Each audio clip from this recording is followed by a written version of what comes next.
How do we hear the story of Easter anew? It's a story that's captured the imagination of humanity and inspired tellings and retellings of what really happened, how it all went down, and what it all means for us as a human race. Reverend Tim Keller, who's famous for his intellectual slant on biblical text that's attracted sophisticated Manhattan urbanites to his megachurch, popularly preaches the Easter story as inherently rational.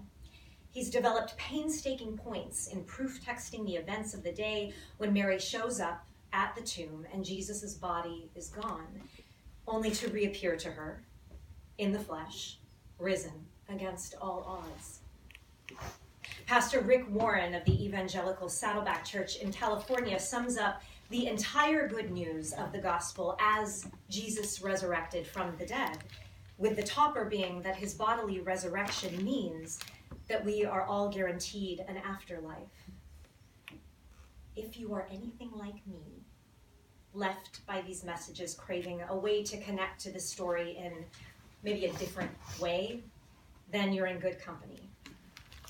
As we launch from Women's History Month into the birth of spring, the gay, great, happening illimitably earth, as E. Cummings says, we're offered a story in John's gospel that is, in its barest form, about a woman seeking God. Ironically, all four of the Gospels that we call canon, which are Matthew, Mark, Luke, and John, begin the story we know as Easter with women. In Luke, it's 4 women who come to anoint the body of Jesus after his death. In Mark, it's 3 women. In Matthew, it's 2. And then here in John, Mary Magdalene is the sole witness. So I describe this as ironic because as Christianities with a small c became Christianity capital C, as we know it, it gradually pushed out the voices and the leadership of the very women that it owed its life to. If it weren't for these voices, there would have been no story to tell. The end of the story would have been an unlikely itinerant Jewish prophet rising up against the state, only to be silenced by that state in a gruesome execution, a death meant to make an example out of anyone who would resist the power of Rome. The end of the story would have been his male disciples betraying him, grieving him, and fleeing for their lives. But that wasn't the end of the story. In a blog known as The Good Men Project, the conversation no one else is having, Derek Penwell makes a keen, if obvious, point about how little credit has been given to the women of Jesus' movement, beginning with what many Christians feel is the most crucial part, the Easter story. In his aptly named article entitled, How We Treat Mary Magdalene is Key to Understanding How We Treat Women, One Man's Post-Easter Awareness, Penwell describes sitting in church one Easter and hearing the story anew for the first time, notably realizing that the gospel writers put women at the center of Christianity's most important narrative. More importantly than that, he points out, women are the first bearers of the good news of Easter, while the men are nowhere to be found. But what's most powerful is not the fact that Penwell, a church-going Christian and cisgendered straight man, figured this out and called it out in a forum specifically geared toward other men. It's how he acknowledges who Mary Magdalene is in contrast to how Christianity has shaped her and what that means for how we respond to women in general. The traditional narrative paints Mary Magdalene as a repentant prostitute, a symbol of female sexuality tamed and thus redeemed. But this was one man's interpretation, and that man was Pope Gregory the Great. And there's no evidence that this was the case. Even after the Catholic Church officially overruled this interpretation in 1969, it stuck, very much like the reductive interpretation of Mary's ancestor Eve as the ultimate symbol for dangerous female sexuality. All the accounts in other Gospels that didn't make it into canon, accounts that identify Mary as a prominent disciple in her own right, have, in keeping with this narrative, remained shunned as heresies. Penwell notes how this power dynamic reifies a patriarchal structure that defies the very radicality of Jesus' ministry. He writes, Jesus' bona fides as a world-class forgiver are surely bolstered by his mercy toward a woman of the evening. The whole issue becomes more sinister when we take into account the apparent need to sex up a central figure in the gospel account just because of her gender. Men in the traditional telling of Jesus' story may be crooks and bastards, but they're honest crooks and bastards, which is to say, they're awful in non-sexual ways. Penwell's point is crucial. Tradition has overtly steered us toward the hapless male disciples, with the dubious denier Peter as the cornerstone of the church, while glossing over the 13 other gospel accounts outside of the four we know that point to Mary Magdalene as the beloved disciple, clear in her mission and courageous in her leadership. The need to contrast the most prominent women surrounding Jesus, his mother Mary and his disciple Mary, as a non-sexual virgin and an over-sexualized repentant prostitute, erases the complexity of these figures with their moral tenacity and embodied resistance at the cross and the tomb, instead replacing them with caricatured archetypes. The problem is, Penwell concludes, the way we talk about women in the Bible informs how we see women in our lives. When we discount the identity and the role that Mary Magdalene and other women of the Bible play in our most sacred stories, when women are reduced to literary devices used to foil the virtuosity of men, how can we help but at best ignore and at worst exploit and abuse the women in our own societies who rise up to declare good news?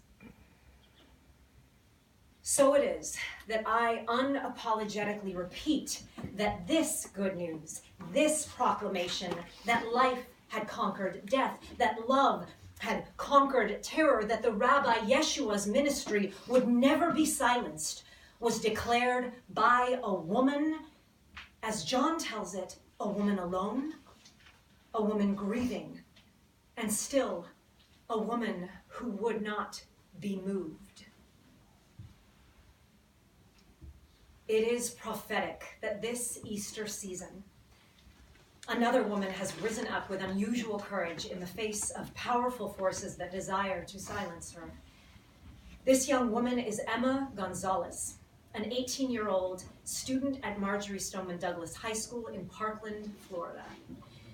Stoneman Douglas and Ms. Gonzalez have almost overnight become household names when just 6 weeks ago they experienced an act of domestic terror in the form of yet another mass shooting, and miraculously mobilized the entire nation to pay a different kind of attention to their grief.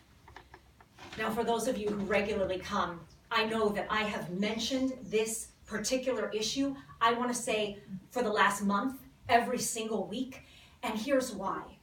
Because like the gospel story, I have found it impossible to turn away from the surge of new life that these students have infused into our nation, claiming transformation in a society that has grown calcified in its ability to respond to violence in any meaningful way.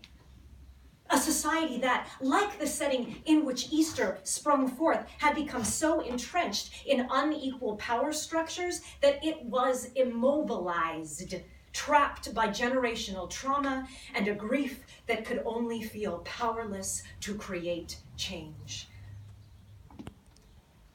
But Easter tells us that still love rises. In this new movement, several students have begun to emerge as clear leaders, and I lift them up. But Emma Gonzalez has been at the forefront with a voice that has evoked controversy and inspiration. As a Cuban-American, queer young woman, she is unapologetic in her identity and crystal clear in her message. No wonder they're going after her. last Saturday, during a massive demonstration in DC that pulled in an unusually diverse crowd of people, Gonzalez spoke very little and said very much. Her speech, only about 2 minutes in length, went viral online as she stood on stage for 6 minutes and 20 seconds, the amount of time that it took for the lone gunman to kill 17 of her colleagues and injure dozens of others. At the end of the silence, she charged the crowd. Fight for your lives before it's someone else's job.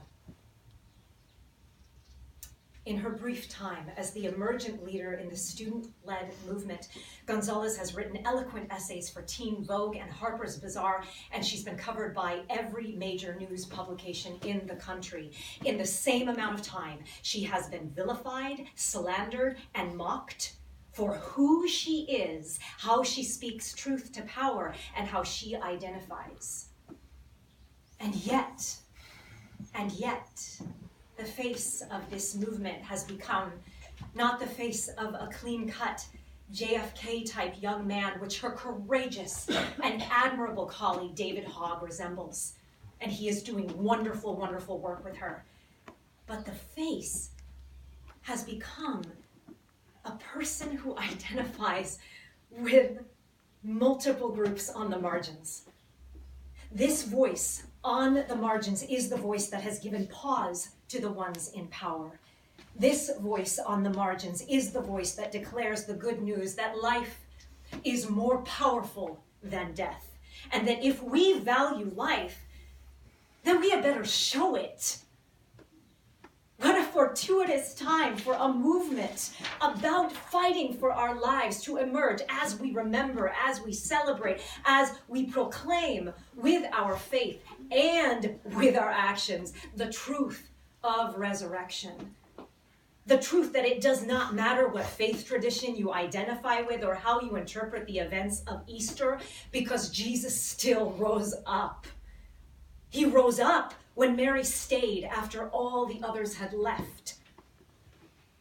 He rose up when she used her voice to proclaim that death was not the end of the story. He rose up when Paul committed his life to a ministry of radical equality.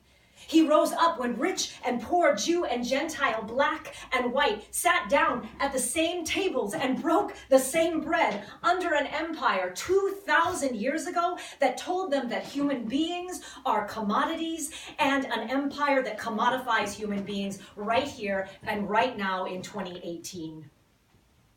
Beloved, he rises every time we say never again to immoral budgets that cut our children's education and fund our military war machine. He rises every time we say never again to racial profiling that aims to disenfranchise and disempower God's children of color. Every time we say never again to the forcing of women to live out unwanted pregnancies, while the infant and mother mortality rate for women of color in this land of plenty is higher than in any other developed country. Every time we say never again to human trafficking into our borders, which disproportionately affects women and girls at a rate of 8-2. He still rises through the young female leadership of Emma Gonzalez, Naomi Wadler, Edna Chavez, Marissa Pyle, and more, and in the young male leadership of David Hogg and Cameron Kasky, Trayvon Bosley, Alex Wind, so many more, whose only concerns should be going to baseball practice, to be studying for finals and getting ready for prom, but who chose to stay, who were compelled to rise when others had fled, to teach us what it is to fight for our lives by fighting for the lives of others, to teach us what it is to fight for our lives by fighting for the lives of all of us. This is Easter. This is how still, in spite of the darkness of ignorance, in spite of the reality of injustice, in spite of the threat of death, still we rise. This is how, as Maya Angelou writes, but still like dust I'll rise. Still like dust we rise, leaving behind nights of terror and fear. We rise into a daybreak that's wondrously clear. We rise, bringing the gifts that our ancestors gave. We are the dream and the hope of the slave. We rise. We rise. We rise. To God be the glory.